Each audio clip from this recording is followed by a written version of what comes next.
ആദ്യം നമ്മുടെ കുടുംബത്തിൽ 4 പേരായിരുന്നു, ഇത് 5 ആയി. ഇപ്പൊ 6 ആവാൻ പോവാ. നമുക്ക് ആദ്യം നല്ലൊരു പേര് കണ്ടുപിടിക്കണം.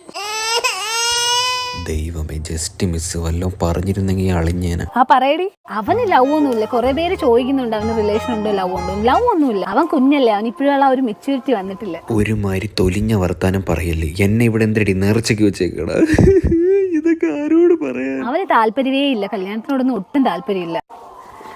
പിന്നെ നിന്റെ കല്യാണക്കാരിയൊക്കെ എന്തായി? ഇവിടെ ഞാൻ കുറ്റി കണക്ക് നിൽക്കണം, നീ കാണുന്നില്ലടി നാറി. ഞാൻ പോവാണ്. ഇതാണ് എൻ്റെ അച്ഛൻ. ഇപ്പോഴും യങ്ങാണെന്നാണ് വിചാരം, പക്ഷെ നല്ല പ്രായമുണ്ട്. കുറച്ച് നാളൂടെ കഴിയുമ്പോൾ അപ്പൂപ്പനും ആവും. ആ ഇട്ടിരിക്കുന്നത് എൻ്റെ നിക്കർ. ആ നിക്കറിൻ്റെ സ്നേഹം പോലും എന്നോട് കാണിക്കാറില്ല. ഇതാണ് അമ്മ.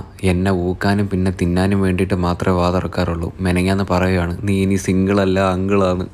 ഇതൊക്കെയാണ് ഇപ്പോഴത്തെ എൻ്റെ അവസ്ഥ. വലിയ സിഗ്മയാണെന്നൊക്കെ പറഞ്ഞുകൊണ്ടിരുന്നാൽ ലാസ്റ്റ് പെണ്ണും പുണ്ണാക്കൊന്നും ഇല്ലാതെ തെണ്ടി തിരിഞ്ഞ് നടക്കേണ്ടി വരും. അപ്പം അത്രേ ഉള്ളൂ.